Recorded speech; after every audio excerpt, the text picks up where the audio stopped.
नमस्कार दोस्तों, स्वागत है हमारे यूट्यूब चैनल अनफेडेड एकेडमी में। पिछले क्लास में हम लोगों ने द्विघात समीकरण पूरा समाप्त कर लिया था। इस क्लास में हम लोग पढ़ेंगे त्रिभुज, जो कि बहुत ही महत्वपूर्ण चैप्टर है और इससे लगभग 18 से 20 नंबर के प्रश्न परीक्षा में आते हैं। तो चलिए हम लोग आज कंटिन्यू करते हैं त्रिभुज, जो कि थोड़ा बड़ा चैप्टर है और इससे ज़्यादा प्रश्न आते हैं। तो सबसे पहले समझते हैं त्रिभुज क्या होता है। त्रिभुज, इस लेसन का नाम है त्रिभुज यानी ट्रायंगल। इसकी परिभाषा होगी इस प्रकार से, तीन भुजाओं से घिरी आकृति को त्रिभुज कहते हैं। अर्थात ऐसी आकृति जो तीन भुजाओं से घिरी हुई हो, तीन भुजाओं से बंद हो, उसको कहेंगे त्रिभुज। जैसे आप यहाँ पर देख सकते हैं ABC, इसमें तीन भुजाएं हैं, एक AB, दूसरा BC और तीसरा AC। इन तीनों भुजाओं से ये आकृति बंद है, इसलिए इसको कहेंगे त्रिभुज। इसमें तीन कोण होते हैं, कोण A, कोण B और कोण C। इसी प्रकार से यह भी एक त्रिभुज है, PQR। तो इससे जो प्रश्न आते हैं जो हमें इसमें पढ़ना है, वो होता है सबसे पहले त्रिभुजों के समरूपता की कसौटियाँ, यानी किस प्रकार से दो त्रिभुज समरूप होंगे। तो चलिए पढ़ते हैं किस प्रकार से दो त्रिभुज समरूप होंगे। त्रिभुजों की समरूपता की कसौटियाँ, यानी त्रिभुजों की समरूपता की कसौटियाँ या नियम कह लीजिए। तो जो पहला नियम है SSS समरूपता की कसौटी, SSS समरूपता की कसौटी, अर्थात यस का मतलब होता है साइड, साइड, साइड और साइड, अर्थात भुजा, भुजा, भुजा। इसको हम भुजा, भुजा, भुजा समरूपता की कसौटी भी कह सकते हैं। तो किस प्रकार से भुजाओं में क्या संबंध होगा, तो त्रिभुज की भुजाओं में किस प्रकार का संबंध होगा, तो हम कहेंगे कि दोनों त्रिभुज समरूप हैं। तो जो संबंध होगा यहाँ पे देखिए, यदि दो त्रिभुजों की संगत भुजाओं का अनुपात बराबर हो तो दोनों त्रिभुज समरूप होते हैं। यानी दोनों त्रिभुजों की संगत भुजाओं का अनुपात बराबर होना चाहिए, तभी हम मानेंगे कि दोनों त्रिभुज समरूप हैं। जैसे दिया हुआ त्रिभुज ABC और त्रिभुज PQR दिया गया है। तो त्रिभुज ABC और PQR में अगर यदि AB बटे PQ, अर्थात जो AB की संगत भुजा है वो PQ है दूसरे त्रिभुज में, तो AB बटे PQ, BC बटे QR और AC बटे PR, अगर इनके भुजाओं का अनुपात बराबर है, इन दोनों त्रिभुजों की भुजाओं का अनुपात बराबर है, तो हम कहेंगे कि दोनों त्रिभुज एक दूसरे के समरूप हैं। ये समरूप का चिन्ह लगा हुआ है। तो इस प्रकार हम मानेंगे त्रिभुज ABC समरूप है त्रिभुज PQR के, और इसको SSS कसौटी कह लीजिए या भुजा, भुजा, भुजा की कसौटी कहते हैं, साइड, साइड, साइड भी कहते हैं। तो जो दूसरा रूल है वो होता है SAS समरूपता की कसौटी। ये पहला रूल आपको समझ में आया होगा। जो दूसरा रूल है वो है SAS समरूपता की कसौटी, अर्थात side angle side. S means side, A for angle और S फॉर साइड, यानी साइड एंगल साइड, भुजा कोण भुजा, भुजा कोण भुजा समरूपता की कसौटी। तो चलिए देखते हैं क्या होता है। यदि दो त्रिभुजों के एक कोण एवं उनको अंतर्गत करने वाले भुजाओं का अनुपात बराबर हो तो दोनों त्रिभुज समरूप होते हैं। इसका मतलब क्या हुआ कि यदि दो त्रिभुज हैं और दोनों त्रिभुजों की दो भुजाओं का अनुपात बराबर हो और उनके बीच में जो कोण बनता है वो भी बराबर हो, तो हम कहेंगे कि दोनों त्रिभुज समरूप हैं। जैसे उदाहरण के लिए त्रिभुज ABC और त्रिभुज PQR दो त्रिभुज हैं, और जो दो भुजाएं हैं AB और BC, इसकी दो भुजाएं PQ और QR, अगर AB बटे PQ यानी AB बटे PQ बराबर होगा BC बटे क्यू आर के यानी बी सी बटे क्यू आर के, और इन दोनों भुजाओं के अंतर्गत यानी अंदर जो कोण है वो भी बराबर होगा, तो हम कहेंगे कि दोनों त्रिभुज समरूप हैं। यानी कोण बी और कोण क्यू दोनों आपस में बराबर होंगे, तो हम कहेंगे त्रिभुज ए बी सी समरूप त्रिभुज पी क्यू आर। तो ये दो रूल रहे त्रिभुजों की समरूपता की कसौटियों के लिए। तीसरा रूल भी है, और जो तीसरा रूल होता है वो होता है ए समरूपता की कसौटी। यानी ए समरूपता की कसौटी। ए का मतलब होता है एंगल एंगल एंगल, अर्थात कोण कोण कोण। तो यदि दो त्रिभुजों के संगत कोणों का अनुपात बराबर हो तो दोनों त्रिभुज समरूप होते हैं। अर्थात यदि दो त्रिभुज हमारे पास हैं ए बी सी और पी क्यू आर, यदि इनकी तीनों कोणों का अनुपात बराबर, यानी कोण ए बराबर कोण पी, कोण बी बराबर कोण क्यू और कोण सी बराबर कोण आर, यदि इनके तीनों कोण आपस में बराबर हैं तो वह त्रिभुज समरूप होता है, और इसे ए समरूपता की कसौटी कहा जाता है। चाहे ए कह लो या कोण कोण कोण समरूपता की कसौटी कहा जाता है। अर्थात कोण ए कोण पी के बराबर है, कोण बी कोण क्यू के बराबर है, कोण सी कोण आर के बराबर है, तो हम कहेंगे कि दोनों त्रिभुज आपस में समरूप हैं। तो ये हुआ हमारा तीसरा नियम। और इसी से संबंधित एक रूल और है जो कि बहुत ही महत्वपूर्ण है। यदि जैसा कि आप जानते होंगे कि जो त्रिभुज के तीनों अंतः कोणों का योग होता है, त्रिभुज के तीनों अंतः कोणों का योग जो होता है वो 180 अंश होता है। त्रिभुज के तीनों अंतः कोणों का योग जो होता है वो 180 अंश होता है, आपको पता होगा। यदि हमारे पास मान लीजिए दो त्रिभुज हैं, ये रहा त्रिभुज ए बी सी, और यहाँ पे है त्रिभुज पी क्यू आर। तो यहाँ मान लीजिए कोण ये 60 अंश है, कोण सी 50 अंश है, तो कोण बी को हम अभी कुछ नहीं मानेंगे, छोड़ दीजिए अभी इसको। और इसी प्रकार से मान लीजिए कोण पी 60 अंश है, कोण आर 50 अंश है। तो इसमें हम देख पा रहे हैं कि केवल दो कोणों का अनुपात ही बराबर है, लेकिन त्रिभुज के योग गुणधर्म के कारण त्रिभुज का जो योग गुणधर्म होता है, योग गुणधर्म जो होता है त्रिभुज का, वो ये होता है कि तीनों कोणों का योग 180 होगा। अर्थात अगर हम b का मान निकालते हैं तो 60 और 50 110 होगा। 180 में से 110 यदि घटाते हैं तो यहाँ पे आ जाएगा 70 अंश, और इसी प्रकार से यहाँ पर भी आ जाएगा 70 अंश। अर्थात यदि दो कोण आपस में बराबर हैं तो तीसरा कोण स्वतः ही बराबर हो जाता है। इसलिए इसे हम ये समरूपता की कसौटी कहते हैं। इसलिए इसे ए समरूपता की कसौटी कहते हैं। ये समरूपता की कसौटी कहा जाता है। अर्थात यदि दो त्रिभुज हों और दो त्रिभुज के दो ही कोण बराबर हों तो भी वह त्रिभुज समरूप होते हैं, क्योंकि तीसरा कोण योग गुणधर्म के कारण आपस में ही बराबर हो जाता है। तो ये रहे समरूपता से संबंधित नियम जो हम पढ़ चुके हैं। अब इस पर किस प्रकार से प्रश्न आते हैं वो चलकर सॉल्व करते हैं। तो इस रूल से संबंधित दो प्रश्न यहाँ पर दिए गए हैं। हमें ये बताना है कि दोनों त्रिभुज समरूप हैं या नहीं समरूप हैं।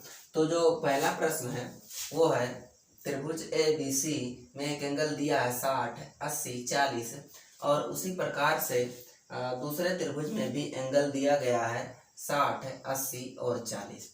तो इस प्रकार से जो एंगल ये है वो P के बराबर है। यहाँ लिखेंगे कोण A इज इक्वल टू कोण P एंड कोण B इज इक्वल टू कोण Q ये 60-60 अंश है, ये 80-80 अंश है, और जो कोण सी होगा कोण आर के बराबर होगा, यानी 40-40 अंश होगा। तो इस प्रकार से हम कह सकते हैं कि अतः चूंकि इसलिए त्रिभुज ए बी सी समरूप त्रिभुज पी क्यू आर। इस प्रकार का प्रश्न परीक्षा में आता है। या तो ऐसा भी आ सकता है, भुजाओं का अनुपात दे देगा। जैसे मान लीजिए एक भुजा दिया हुआ है ए बी 2 दिया हुआ है, अर्थात ए बी बटे और जो इसकी संगत भुजा हम लेंगे वो क्यू आर ले लेंगे, तो हो जाएगा ए बी क्यू आर होगा 2/4, अर्थात हो जाएगा 1/2। और फिर जो होगा बी सी बटे पी आर या आर पी लिख लीजिए, आर पी हो जाएगा 2.5 डिवाइडेड बाई 5, तो हो जाएगा 1/2, ये भी आ जाएगा। और जो तीसरा भुजा होगा ए सी बटे पी क्यू, यहाँ पे 3 है और यहाँ पे है 6, काटेंगे तो ये भी आ जाएगा 1/2। इस प्रकार से हम देख पा रहे हैं कि तीनों भुजाओं का अनुपात 1/2 बराबर है। अतः हम कह सकते हैं कि त्रिभुज ए बी सी समरूप त्रिभुज पी क्यू आर। तो इस प्रकार से हमें पता चलेगा त्रिभुज समरूप है या नहीं है। तो इस समरूपता से संबंधित और भी प्रश्न आप लोगों को करवाएंगे, लेकिन उससे पहले चलिए एक रूल और पढ़ते हैं। प्रमेय है, 2 प्रमेय है, उसको पढ़ लेते हैं। उसके बाद में इससे संबंधित और जो रूल आपको पढ़ाने वाले हैं, जो प्रमेय आपको पढ़ाने वाले हैं, उससे भी संबंधित दोनों को मिला करके कुछ अच्छे प्रश्न हल करते हैं। तो चलिए चलते हैं प्रमेय क्या है। जो प्रमेय है वो इस प्रकार से है, यदि किसी त्रिभुज की एक भुजा के समांतर अन्य 2 भुजाओं को भिन्न भिन्न बिंदुओं पर प्रतिच्छेद करने के लिए एक रेखा खींची जाए तो अन्य 2 भुजाएं एक ही अनुपात में विभाजित हो जाती हैं। अर्थात यदि BC के समांतर कोई रेखा खींची जाती है जो DE है, तो यदि ऐसा होता है किसी त्रिभुज में, तो जो दोनों भुजाएं होंगी यानी AD बटे DB बराबर हो जाएगा AE बटे EC, यानी दोनों भुजाएं एक ही अनुपात में विभाजित हो जाती हैं। और जो दूसरा प्रमेय है इसका उल्टा है, यानी इस प्रमेय का उल्टा है, यानी अपोजिट है, इस प्रमेय का अपोजिट है। अर्थात यदि किसी त्रिभुज में 2 भुजाओं का अनुपात बराबर है, तो उनके मध्य बिंदुओं को मिलाने वाली जो रेखा होती है वो तीसरी भुजा के समांतर होती है। अर्थात यदि AD बटे DB is equal to AE बटे EC, अगर यदि इनका अनुपात बराबर है तो ये दोनों रेखाएं समांतर होंगी। यदि ऐसा है तो ये दोनों रेखाएं समांतर होंगी, अर्थात हो जाएगा DE समांतर BC।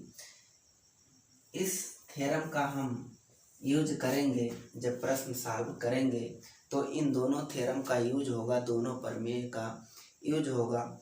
तो चलिए आगे चलते हैं और देखते हैं कि इस प्रमेय का यूज करके हम किन प्रश्नों को सॉल्व करेंगे और किस प्रकार के प्रश्न आते हैं परीक्षा में। जो प्रश्न आता है थ्योरम से इस प्रकार से आता है, यदि दिया रहता है यदि DE समांतर BC डी ई समांतर बी सी। तो ये जो पहला प्रश्न है इसमें ए सी का मान ज्ञात करना है, ए सी का मान ज्ञात करना है। और जो दूसरा प्रश्न है इसमें ए डी का मान ज्ञात करना है। तो ये दोनों समांतर हैं, तो इनकी जो भुजाएं हैं एक ही अनुपात में विभाजित होंगी, अर्थात पहले में हो जाएगा ए डी बटे D B is equal to A E बटे ई सी। तो यहाँ से ए डी का मान दिया हुआ 1.5 बटे और जो डी बी है वो 3 है बराबर ए ई 1 है और ई सी का मान नहीं दिया गया जो कि हमें निकालना है।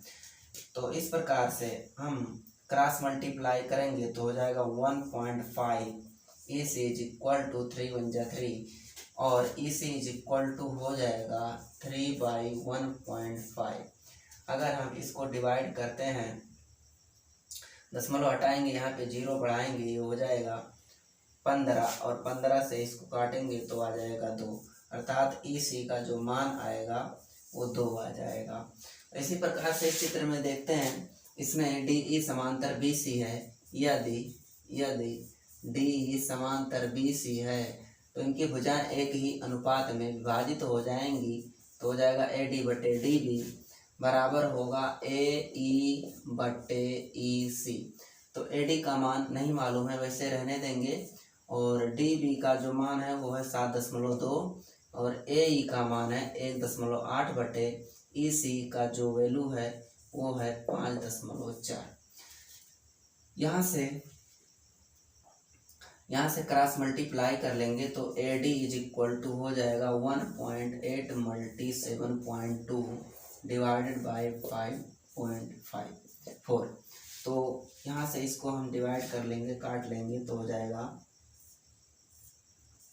18 × 3 = 54 हो जाएगा और 3 से इसको काटेंगे 3 दूना 6 1 7 3 12 हो जाएगा, 3 चौक को 12, अर्थात ए डी का जो मान आएगा वो आ जाएगा 2.4 यानी 2.4 आ जाएगा। तो इस प्रकार से ये प्रश्न हम लोग हल कर सकते हैं। इस टाइप का कोई भी प्रश्न रहेगा तो बड़ी ही आसानी से हल कर सकते हैं। चलिए प्रश्न पढ़ते हैं सिद्ध करने वाला। किस टाइप से प्रश्न आता है सिद्ध करने वाला, तो चलिए इसको मिटा देते हैं। तो जो सिद्ध करने वाला प्रश्न आता है वो इस प्रकार से आता है। देखिए यहाँ पे प्रश्न लिखा हुआ है, एक ट्रायंगल है ए पी क्यू आर और इसके भुजाओं को बीच से काट करके मिलाया गया है ई और एफ को मिलाया गया। यहाँ पे डी है और डी को ई से और डी को एफ से भी मिलाया गया है। पी के शीर्ष से एक लाइन खींचा गया है, उसी प्रकार क्यू के शीर्ष से भी और आर के शीर्ष से एक रेखाखंड खींचा गया जो ओ पर मिलता है। तो इसमें दिया गया है कि डी ई समांतर ओ क्यू, यानी जो डी ई है वो ओ क्यू के समांतर है और जो डी एफ है वो ओ आर के समांतर है। डी एफ ओ आर के समांतर है। तो इसमें हमें सिद्ध करना है कि ई एफ समांतर क्यू आर, ई एफ समांतर क्यू आर। तो इसको सिद्ध करने के लिए क्या करेंगे, तो चलिए सिद्ध करते हैं। बहुत ही अच्छा प्रश्न है। सबसे पहले उपपत्ति तो हम देखेंगे त्रिभुज पी क्यू ओ में, त्रिभुज पी क्यू ओ में, त्रिभुज पी क्यू ओ में देखिए दिया हुआ है, ज्ञात है हमको ए डी, चूंकि ए डी समांतर या डी ई समांतर ओ क्यू, डी ई समांतर ओ क्यू, यानी यदि दोनों समांतर हैं तो हम इनके भुजाओं के मध्य बिंदुओं के अनुपात को बराबर कर सकते हैं। इनके भुजाओं का जो अनुपात होगा वो बराबर होगा। तो इस प्रकार से हो जाएगा।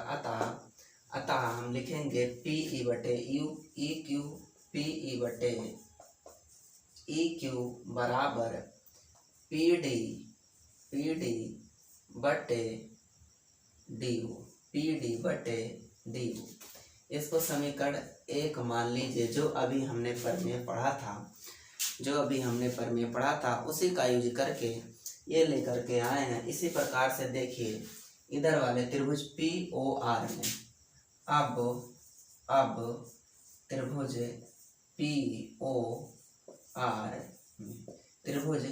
POR में हम देखेंगे DF समांतर OR है,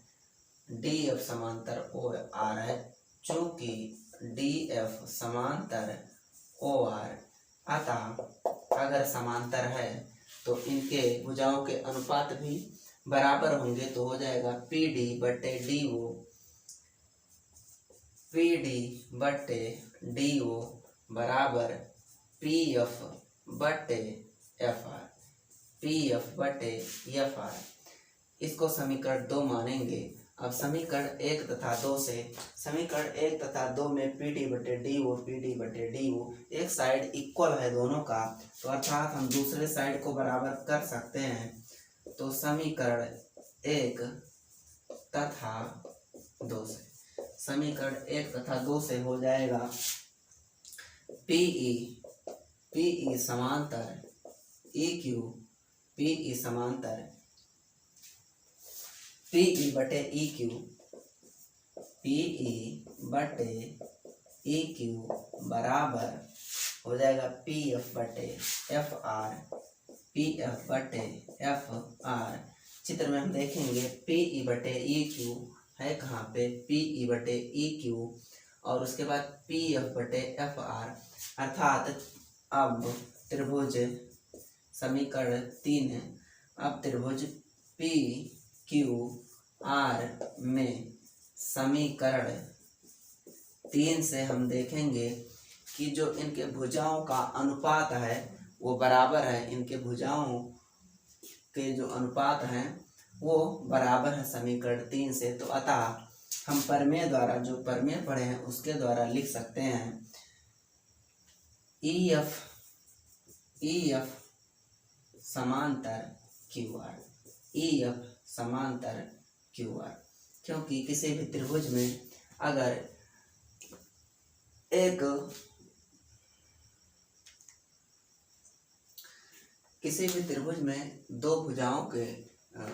दो भुजाओं को मिलाने वाली या तीसरी से समांतर है तो उनका अनुपात बराबर होता है। एक प्रमेय होता है।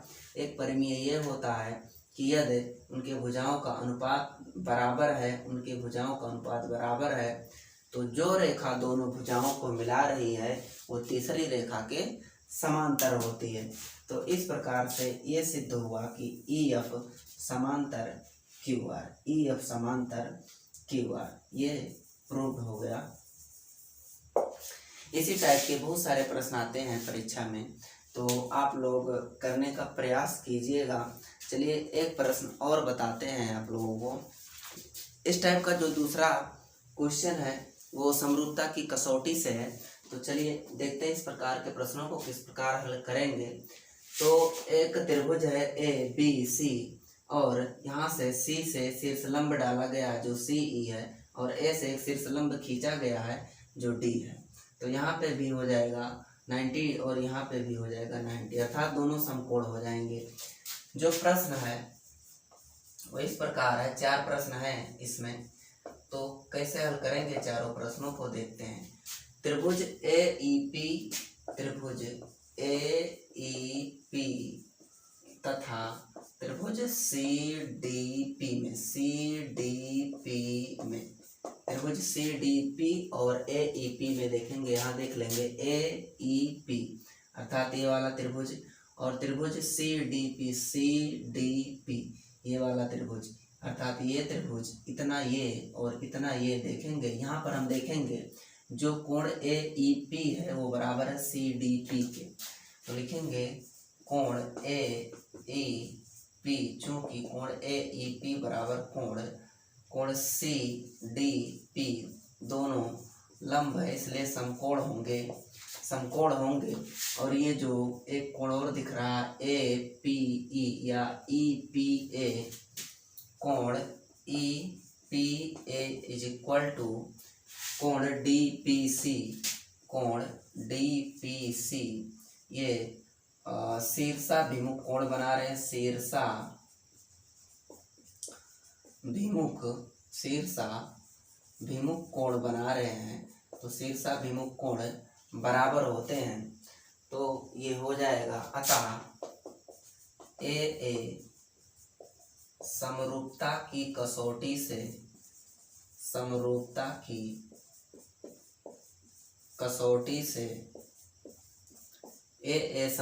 की कसौटी से त्रिभुज AEP समरूप होगा त्रिभुज CDP के। तो ये जो पहला प्रश्न था ये सिद्ध हुआ। अब दूसरे प्रश्न की तरफ चलते हैं। जो दूसरा प्रश्न है देखते हैं क्या। त्रिभुज AEP समरूप सिद्ध करना है ADP के, ADB। तो यहाँ पर हम देखेंगे त्रिभुज AEP तथा ADB में, त्रिभुज AEP तथा त्रिभुज ADB में ध्यान से देखिए।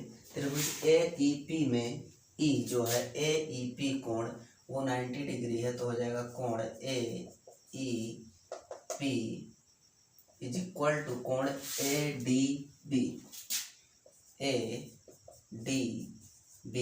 जो कि समकोण है, दोनों समकोण है। और जो दूसरा एंगल मिलेगा हमको मिलेगा एंगल PAE कोण PAE बराबर होगा कोण DAB ये दोनों उभयनिष्ठ अर्थात कॉमन है, दोनों में ये कोण बन रहे हैं। तो हो जाएगा अतः AA समरूपता की कसौटी से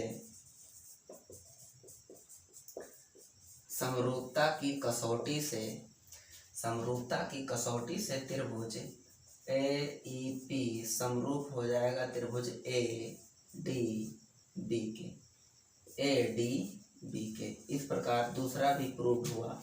अब तीसरा प्रश्न देखते हैं। तीसरा प्रश्न क्या कह रहा है। जो तीसरा प्रश्न है उसे सिद्ध करना ABD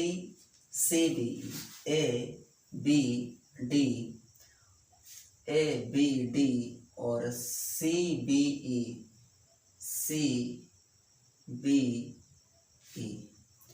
तो इसमें हमें जो कोण ADB है हो जाएगा त्रिभुज, जो तीसरा प्रश्न है तीसरे प्रश्न के लिए त्रिभुज ABD तथा त्रिभुज CBE में।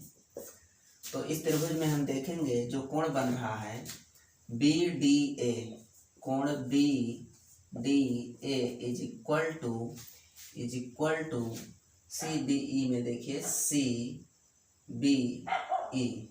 CBE अर्थात BEC, कोण BEC ये समकोण है, और जो कोण B है, कोण B इज इक्वल टू कोण B ये उभयनिष्ठ है, दोनों में है। अतः हो जाएगा A समरूपता की कसौटी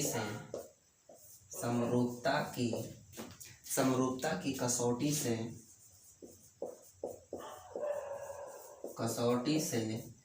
त्रिभुज ABD समरूप हो जाएगा त्रिभुज CBE के। इस प्रकार से ये भी प्रश्न सॉल्व हुआ। अब चलते हैं चौथे प्रश्न पे। जो चौथा प्रश्न है, चौथे में है त्रिभुज PDC तथा त्रिभुज BEC में। तो इसमें देखेंगे PDC तथा BEC में देखेंगे PDC यानी ये छोटा वाला त्रिभुज और बी ई सी देखेंगे तो हो जाएगा कोण पी डी सी। यहाँ पे होगा चूंकि कोण P D C is equal to हो जाएगा कोण बी ई सी 90 डिग्री है, समकोण है, ये है समकोण। और जो दूसरा एंगल मिलेगा हमको मिलेगा ये वाला एंगल, यानी एंगल पी डी सी यानी डी सी पी, कोण D C P is equal to B E C में बी ई सी अर्थात हो जाएगा E C B, angle E C B. ये उभयनिष्ठ है, दोनों में है, अर्थात ये हो जाएगा, इसलिए ए समरूपता की कसौटी से